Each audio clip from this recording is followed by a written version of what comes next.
there and welcome back to Mommy Hates Cooking. Today I'm going to show you how to make these easy blueberry scones that you can also make gluten-free too. Just use a 1-to-1 flour to swap it out with and they will work out perfectly every time. So let's get started with these ingredients. You will need 2 cups of gluten-free or regular all-purpose flour, a 1/3 cup of granulated sugar, half a teaspoon of salt, and a tablespoon of baking powder, along with half a cup or 1 stick of butter, cold and grated. I'll show you how to do that. Half a cup of buttermilk or cream, plus more for brushing. 1 large egg, 2 teaspoons of vanilla extract, and a cup of frozen or fresh blueberries. Now we're also going to make a glaze, and for the glaze you're going to need 1 cup of powdered sugar, 3 tablespoons of milk, and half a teaspoon of vanilla. You can also use water for this glaze too if you don't want to use milk, so it works out either way. The first thing we are going to do is start combining our dry ingredients. So you are going to need a large bowl. I'd suggest doing this by hand, not using a stand mixer. If you use a stand mixer, your blueberries are going to pop and your batter will turn purple. So the first thing we're going to do is whisk together your flour, sugar, salt, and baking powder. So I've got a large bowl I'm going to use for that. And I'm going to get all of that ready and just whisk together. Then we're going to work on the butter. So remember, if you're doing this gluten-free, you would use a 1-to-1 flour. That means that it would swap out evenly with the regular flour. I typically use better batter. You can use whichever flour you prefer. There are so many good ones now at the store. It's hard to choose, but you'll probably end up with the same result. So we are going to finish up this. And then with the butter, it needs to either be frozen or cold. So make sure it's super cold or frozen. And then we are going to grate it. So you're going to actually need to grab a cheese grater. And you're literally going to grate this just like you would cheese. It's going to look like shredded cheese. So this is how we are going to cut it into our dry ingredients here in a minute. So just be careful with your fingers. And then grate that butter right down. This is why it needs to be cold or frozen too, because it will get soft in your hand or at the room temperature. So it does need to be cold or frozen to grate it. So I'm going to show you what that's going to look like here. And then we're going to just put the grated butter right into the dry ingredients. So I will show you how we will cut that in. So here you can see what the grated butter looks like. Just looks like cheese, even though it's not. So then I'm going to toss all that grated butter into my dry ingredients. And I'm using a pastry blender here, and I'm just going to crumble this up. So I'm mixing it in with the pastry blender, and then it's going to turn into just a crumbly mixture. It does take a little bit to do, and you do have to kind of work some of the butter out that gets stuck in there. I'll link to a pastry blender in the notes as well.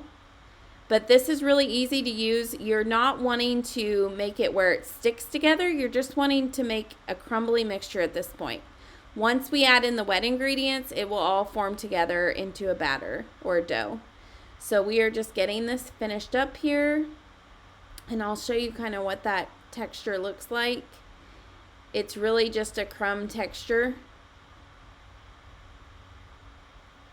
So right here you can see it's just kind of crummy. That's a terrible word to say, I guess, for this, but that's what it is. It's crumbly. So once you get that done, you're going to get another bowl, smaller bowl, whisk together your eggs, your buttermilk or cream. You can also use regular milk if you need to. Just tastes better with the buttermilk or cream, and vanilla. Then you're going to combine these into the dry ingredients. So we're going to mix them into the dry ingredients. And then we're going to add in the blueberries. Now, I wouldn't do a stand mixer, as I said before. I would fold in the blueberries, which I'll show you here in a second. Because if you use a stand mixer, it pops the blueberries and turns the batter purple. So if you don't want it to turn purple, you just want to fold it in. So now I'm going to pour in my wet ingredients here.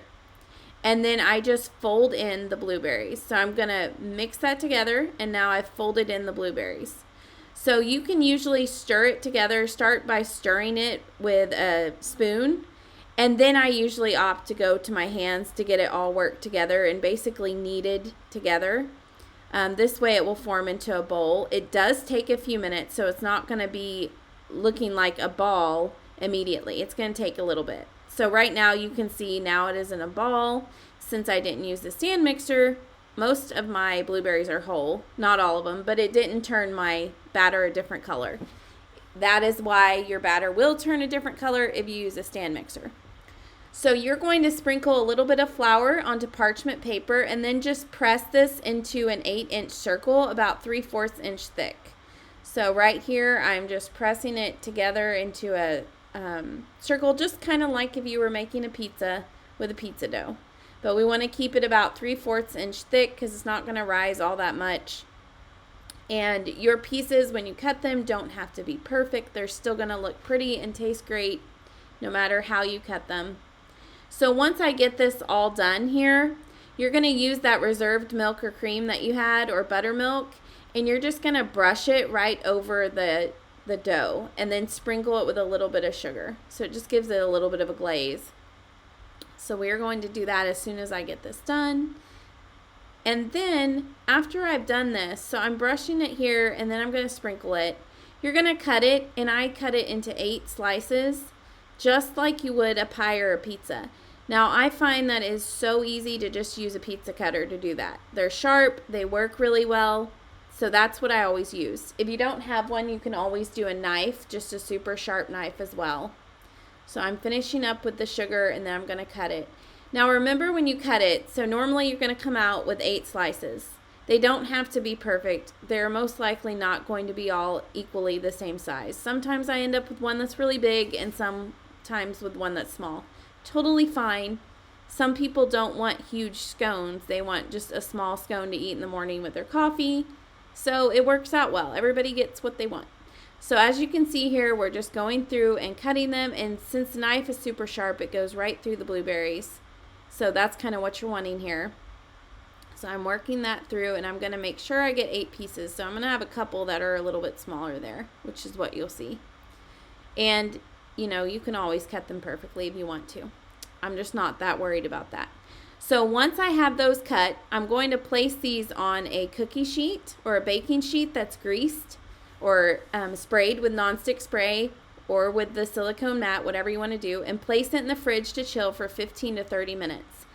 While that is chilling, go ahead and preheat the oven to 400 degrees so you can have that going and getting ready. Then you're going to bake these in the oven for 20 to 25 minutes until they're nice and golden brown. Once they're done, you'll carefully remove them and let them cool for a second. I like to move them over to a wire rack to fully cool. Once they get fully cooled is when you'll drizzle this icing. So we are going to go ahead and combine the powdered sugar, milk, and vanilla for the icing while they're baking. So while that's baking, that's the best time to make this icing. This is just basically the simple icing that we've probably all made for years with the powdered sugar. So I'm just going to mix it up here. And then once they're fully cooled, you're just going to drizzle this right on top. And it really makes it taste great. So I wouldn't really skip the icing in my opinion, but it's totally up to you, I guess. So I'm going to just mix this up until most of that powdered sugar is dissolved into the icing. If you need to, like if it's too thin, you can add more powdered sugar. If it's too thick, you can add more milk or water, whatever you need to do there. So once we've got this done, again, we're going to just drizzle them right onto the scones. Now I have mine out at this point and they're cooling.